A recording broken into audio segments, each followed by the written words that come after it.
Oke, selamat malam rekan-rekan wartawan. Perkenalkan saya Pasya dari BEMSI Kerakyatan tahun 2025.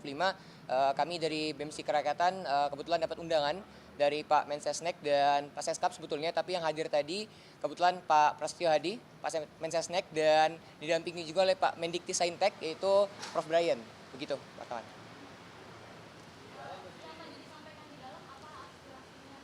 Kurang lebih sama dengan apa yang kami sampaikan kemarin di DPR. Artinya memang kemarin Pak Sufmi Dasko menegaskan dan memberikan informasi bahwa kemarin di legislatif dan kami hari ini diberikan kesempatan untuk menyampaikan aspirasi kami di lembaga eksekutif seperti itu. Oke, baik, titik tekan. Pertama, mungkin kami menekan dengan keras bahwa untuk segera mensahkan RUU Perampasan Aset yang kemarin sudah kami sampaikan di DPR RI. Namun mungkin untuk hari ini kami segera secara lantang juga atas nama BEMSI Kerakyatan menyampaikan bahwa kami dengan tegas untuk menuntut dan menekan Bapak Presiden Republik Indonesia untuk segera membentuk tim investigasi terkait dugaan makar. Seperti itu, kawan-kawan. Tanggapan cukup baik. Tadi kami diberikan waktu kurang lebih nanti belum tahu ya waktunya berapa, tapi tadi Bapak Mensesnek sudah memberikan respon yang cukup positif dan segera akan disampaikan ke Bapak Presiden. Kebetulan memang tadi sebetulnya Pak Presiden ingin menemui kami, namun ada acara maulid di Istiqlal kebetulan. Iya? Belum sempat ketemu sama Bapak Presiden.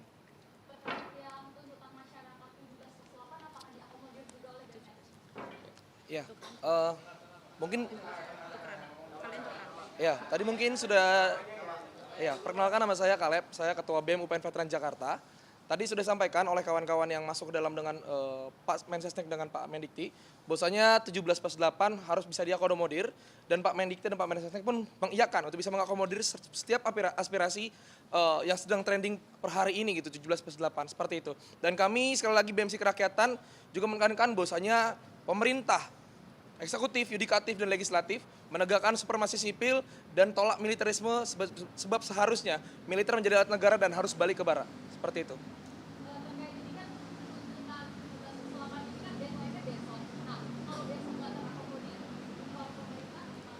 Iya, per hari ini sebenarnya kami menemui Bapak Menteri, Pak Mensesnek dan Pak Mendikti. Bukan berarti ini kemenangan yang sudah mutlak bagi kami, tetapi harus ada pengawalan-pengawalan yang jelas gitu.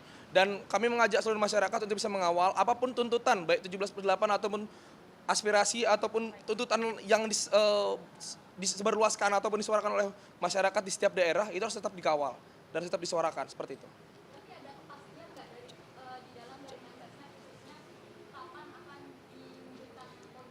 Baik, saya Palosa dari Universitas Yarsi sekaligus koordinator wilayah BEMSI Kerakyatan Banten Sejabodetabek. Untuk kepastian waktu, kami belum bisa memastikan sendiri karena dari Bapak Mensesnek dan Bapak Mendikti Saintek itu juga pasti akan mengakomodir segala tuntutan masyarakat dan akan dilakukan dalam waktu ataupun tempo secepat-cepatnya. Artinya apapun tuntutannya per hari ini kita sampaikan langsung ke lembaga eksekutif pun harus tetap masyarakat dan kami rekan-rekan mahasiswa kawal. Kalau misalnya tuntutan ini tidak dilaksanakan sampai dengan waktu, apakah akan melakukan demonstrasi atau tadi sempat tidak demo dari BEMSI Kerakyatan? Oke, untuk tidak ada kejelasan tersendiri gitu untuk demonstrasi dan tidak ada juga untuk menahan tidak demo dari Bapak Menteri di dalam gitu. Artinya apapun tuntutan yang kita sampaikan itu sudah diterima dengan baik dan akan dilakukan dalam tempo secepat-cepatnya. Tentunya perlu pengawalan tersendiri dari kami selaku masyarakat dan mahasiswa. Kurang lebih seperti itu. Assalamualaikum warahmatullahi wabarakatuh. Selamat malam rekan-rekan pers sekalian. Terima kasih atas kehadirannya yang membersamai rakyat Indonesia yang menjalankan demokrasi ini. Kami kawan-kawan Cipayung hadir di Sekretariat Negara atas tindak lanjut dari forum aspirasi yang dibuka oleh DPR kemarin. Kami hadir di sini bersama kawan-kawan di sini dan beberapa poin tuntutan yang kami sampaikan di DPR secara umum kami sampaikan pada Sekretariat Negara selaku perwakilan pemerintah. Beberapa yang menjadi titik fokus kami adalah bagaimana kawan-kawan aktivis di seluruh daerah dan seluruh kabupaten kota bisa tidak ada yang dilakukan kriminalisasi. Pembebasan aktivis ini tentu menjadi tujuan pokok kami. Lalu yang berikutnya adalah mengenai bagaimana tim investigasi harus dibentuk oleh Presiden, dan berikutnya adalah kebijakan-kebijakan yang berpihak kepada masyarakat, misalnya pajak dan lain sebagainya, agar tidak dinaikkan oleh Presiden dan pemerintah, seperti itu. Kawan-kawan yang lain silakan. Ya, Baik. Rishad dari DPP GMNI, Ketua Umum. baik. Jadi kami menambahkan, jadi tadi kami mengusulkan bahwa sebagai langkah konkret untuk tidak ada kriminalisasi dan pemukaman suara aktivis, jadi kita sama-sama membuat report dan krisis desk untuk kita sebagai civil society, khususnya organisasi-organisasi ini, mengumpulkan temuan-temuan yang ada di seluruh kabupaten kota yang ada di Indonesia, karena kami ketepatan organisasi yang ada di nasional, tentang kriminalisasi oleh aktivis. Nah, pengumpulan itu kemudian tadi pemerintah juga sudah setuju untuk akan dibantu proses pengeluarannya. Itu. Dan yang kedua, tentunya kami dari organisasi mahasiswa juga menekankan serius kepada pemerintah untuk bersungguh-sungguh melakukan perbaikan institusi publik. Untuk bersungguh-sungguh melakukan perbaikan institusi publik dan memberikan atau membuat institusi publik yang inklusif, yaitu institusi publik yang menyerap aspirasi masyarakat dan mendistribusikan hak. Jadi itu yang kawan-kawan tadi sampaikan di dalam. Sedikit menambahkan dari dua kawan saya yang tadi kami juga sampaikan. Saya Handi Muharam, Ketua Umum PB HMI MPO. Kami menyampaikan juga tadi bahwasanya pemerintah harus berkomitmen secara bersama-sama menegakkan supremasi sipil. Kemudian kami juga menyampaikan agar pemerintah segera melakukan reformasi Polri sebagai komitmen penegakan supremasi sipil. Dan yang terakhir, pemerintah juga harus membersamai legislatif untuk segera mengesahkan undang-undang perampasan aset dengan menyelesaikan KUHAP sebagai bentuk pengejawantahan komitmen Presiden Republik Indonesia dalam pemberantasan korupsi. Sekian. Ada mau nambahin?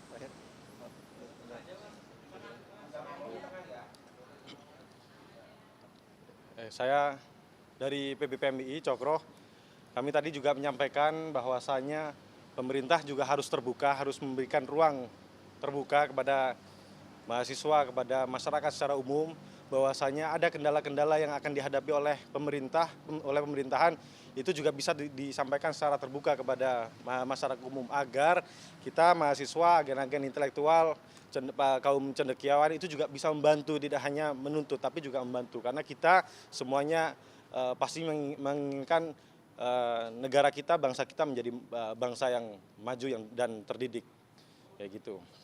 Oke, nambahin satu lagi. Baik, izin menambahkan satu hal penting. Saya Wayan Darmawan, Ketua Umum Pimpinan Pusat Kesatuan Mahasiswa Hindu Dharma Indonesia.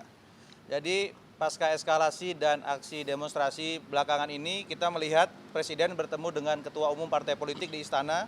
Tentu itu menunjukkan betapa kuatnya posisi Presiden hari ini, ditambah juga dukungan publik atas langkah-langkah yang diambil oleh Presiden. Oleh sebab itu kami mendorong dengan adanya dua kekuatan ini, Presiden untuk dapat melakukan dan mengambil langkah-langkah strategis ke depan. Seperti tadi disampaikan oleh teman-teman, bagaimana mengevaluasi kebijakan PBB yang mensengsarakan masyarakat, kemudian juga menciptakan lapangan pekerjaan, membuka data hari ini rakyat miskin seberapa banyak. Kemudian yang terakhir juga untuk bagaimana peran lembaga pembantu Presiden agar lebih optimal, agar bola panas tidak selalu dilemparkan ke istana dan mengarah kepada Presiden. Mungkin itu yang dapat disampaikan. Terima kasih kepada rekan-rekan media. Oh ya, satu lagi tadi Pak. Tadi sudah disampaikan juga kepada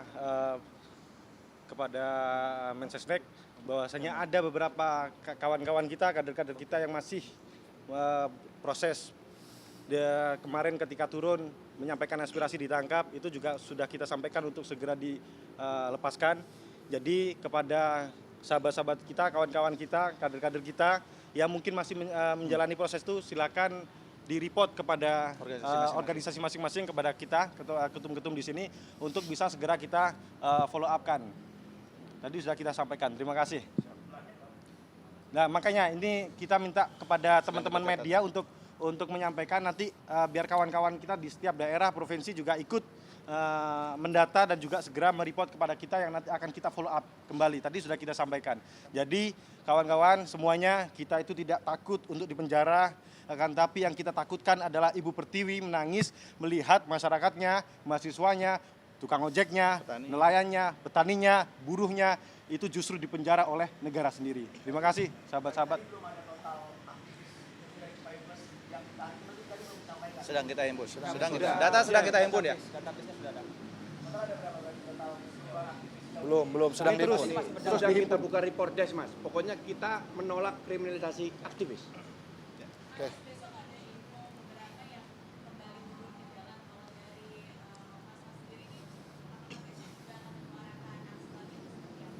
Banyak nih.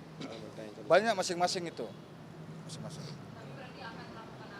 Tergantung dari organisasinya, Pak. Pastinya di setiap organisasi kita terus melakukan kajian-kajian, Mas. Nanti ada RTL-nya masing-masing juga. Nanti pasti juga disampaikan juga. Baik. Mungkin satu lagi lah. Oh ya, itu sudah dicabut. Kami sampaikan. Kami sampaikan. Itu Kami dibatalkan. sampaikan. Pertemuan malam ini ada marahnya nggak? Ada, Mas.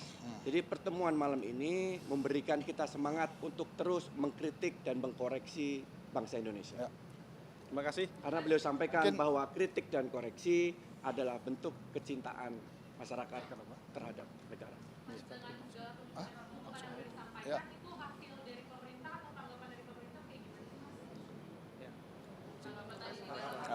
Tanggapan. Ya, karena forum ini adalah Risyad, Ketua Umum DPP GMNI. Karena forum hari ini adalah forum tindak lanjut atas pertemuan kami yang di DPR kemarin, maka ini adalah bentuk penyerapan aspirasi dari pemerintah itu sendiri yang berkolaborasi dengan DPR tentunya. Kajian-kajian sudah kami serahkan sebagaimana di DPR kemarin dan kami ulangi kembali di dalam kantor tadi, seperti itu. Ya.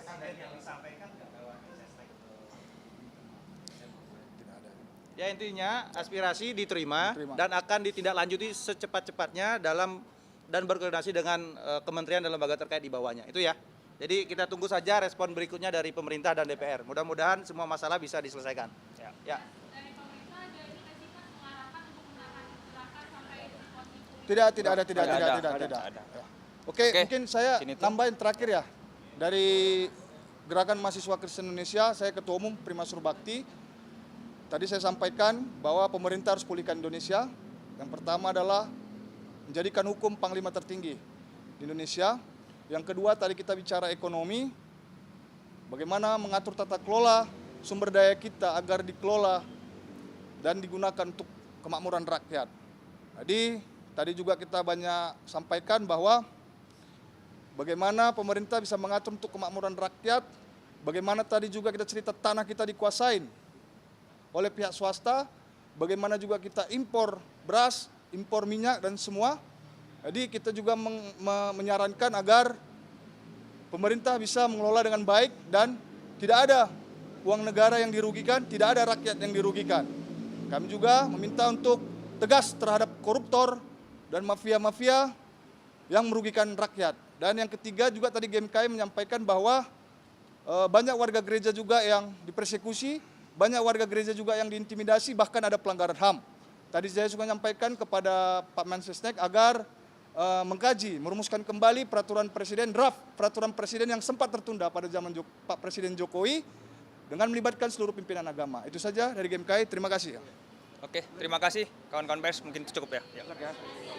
Jelajahi cara baru mendapatkan informasi. Download Metro TV Extend sekarang.